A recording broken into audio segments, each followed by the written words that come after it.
Mr. President, I have the honor to present for the honorary degree of Doctor of Humane Letters, Dr. Meda Chesney-Lind.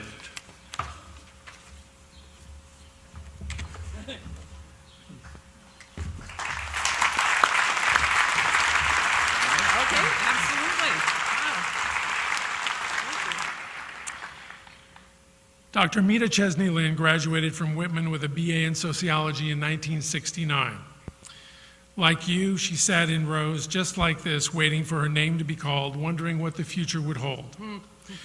For her, the future held a Ph.D. in sociology from the University of Hawaii, and from 1986, she has served on the faculty there as a professor of women's studies and on the graduate faculty of the university as a professor of sociology. Over the course of her career, Dr. Chesney-Lind has held leadership positions in regional and national associations within her field, elected the president of the Western Society of Criminology and the vice president of the American Society of Criminology.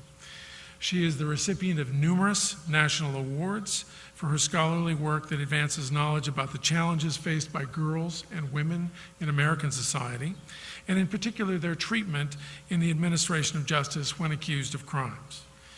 She has published 7 books on subjects ranging from female gangs to the impact of American incarceration policies on the families of prisoners. Dr. Chesney-Lind is a powerful and articulate advocate for girls and women and has drawn national attention to the problems of sexism in juvenile justice, while also highlighting the importance of alternatives to incarceration in the societal response to crime. She is a Whitman alumna who has advanced social justice through her scholarly work on our legal system and who continues to work tirelessly on behalf of the most disadvantaged members of our society.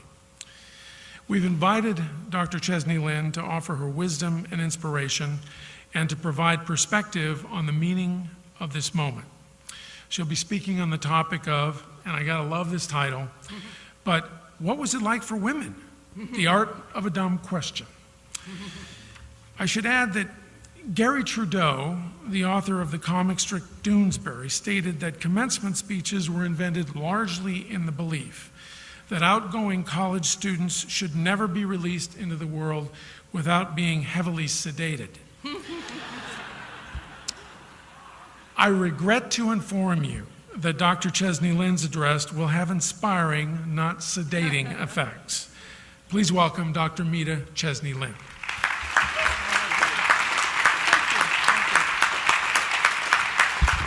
Aloha! Thank you very much, President Bridges. It's a great honor to be back in Walla Walla. Congratulations to the class of 2011. This is a great day and one that you'll likely remember for a very long time. I can still vividly recall sitting exactly where you were. I remember a lot of details about the event. Candidly, I can't remember a thing about the commencement address, not a thing. So the bar is set really low for me, as far as I'm concerned. You may know that my sister, Margaret, and I have both received honorary degrees from this esteemed institution. I think that's quite a sister act, and a shout out to my mom who was here and had just learned that I was living with my then boyfriend, so I was stressing when I was sitting where you were, and maybe that's why I can't remember the commencement address.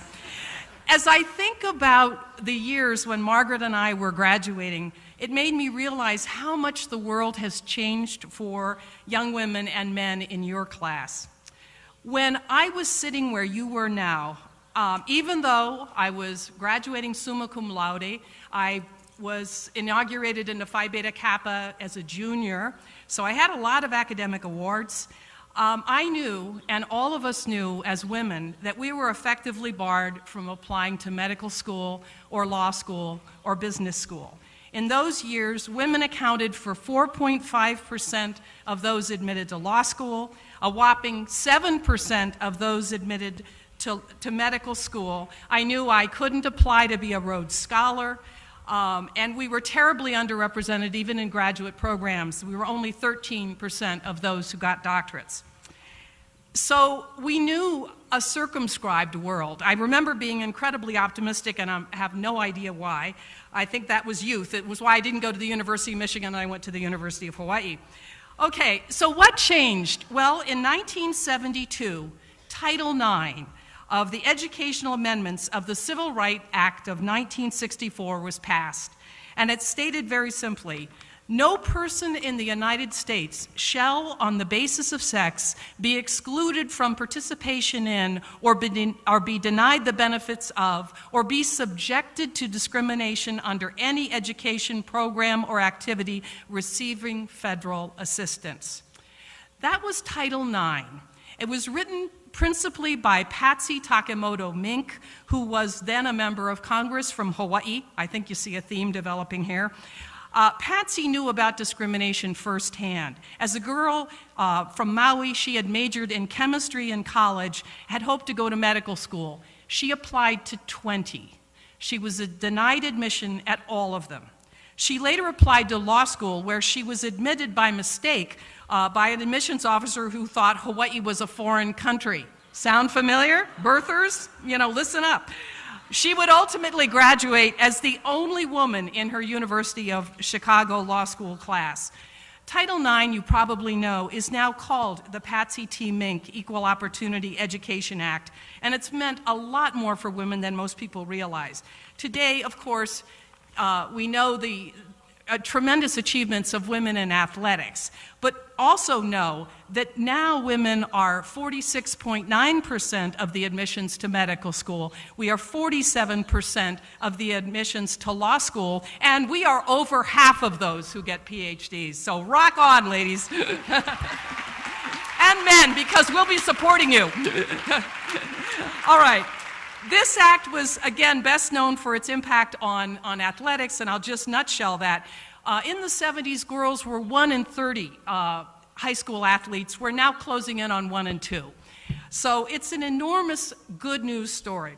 Why is a woman whose career focused on female offending talking to you about good news?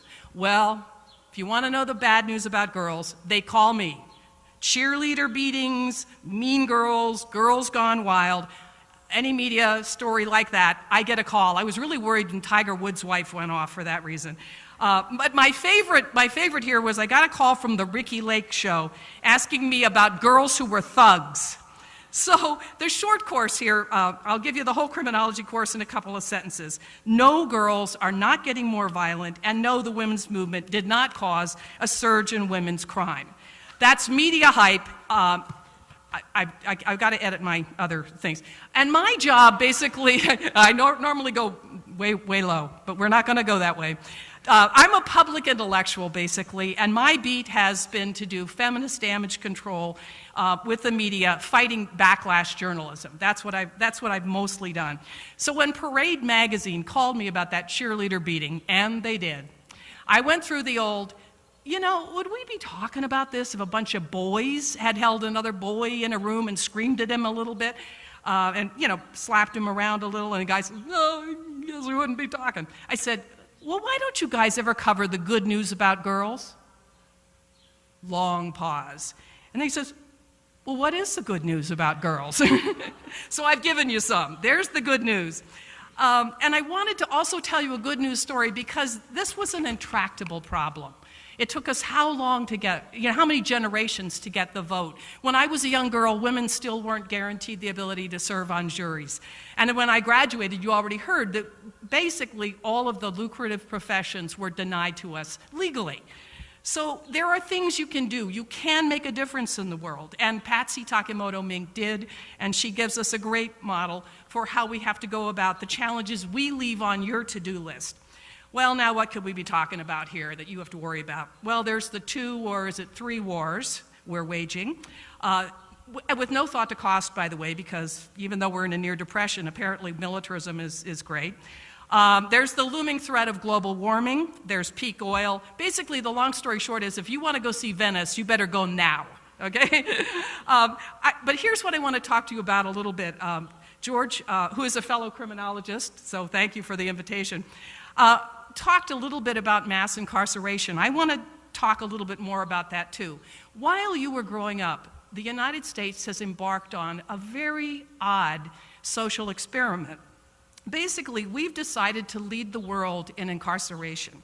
You have one of the world's largest prisons right outside of Walla Walla. One of the things that's so interesting about mass incarceration is its invisibility. But the reality is we lead the world. And it's a case of American exceptionalism. We are 5% of the world's population, but we incarcerate 25% of the inmates. Where's the money come from to pay for this? Very simply, from settings like this. We as a society have taken the money that used to go to public higher education and higher education more generally and put it into incarceration. That's why he talks so much about tuition. We didn't talk about tuition when I went to Whitman. It was cheap. Higher education was cheap. It was heavily subsidized by the government. Now that money's been shifted to imprisonment.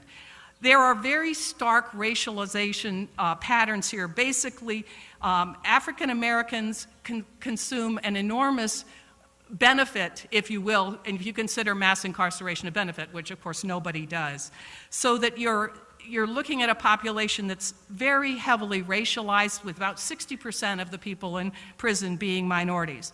Senator Jim Webb, who's leading a national commission to look into the problem, prophetically notes, America imprisons 756 inmates for every 100,000 residents, a rate 5 times the world's average. About 1 in every 31 adults in this country is either in jail or supervised release.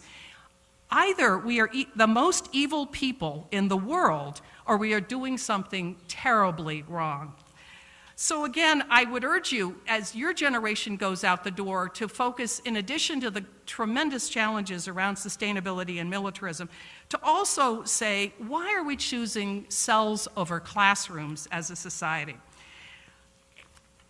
What are the skills that Whitman gave you? Thank you. Okay, I'm going to try and get cheerful here at the end. I'm a criminologist. We're going to talk about crime.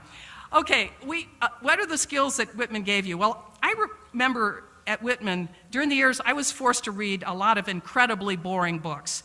And you can forget, at least in my years, reading anything. I didn't know women wrote anything until, I got further in my career. I was reading this book called, really, they made me read this, The Decline and Fall of the Roman Empire. And I remember reading this book going, why didn't they see this coming?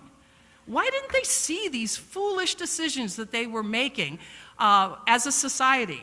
And yet, you look at the challenges that that your generation faces, and you see some of the same issues. So, what have you got to deal with this? Well, you've got a pretty cool toolkit. First, you've got the critical thinking that everybody's talking about. I had no idea when I sat where you were that I would end up doing the things I've done with my life.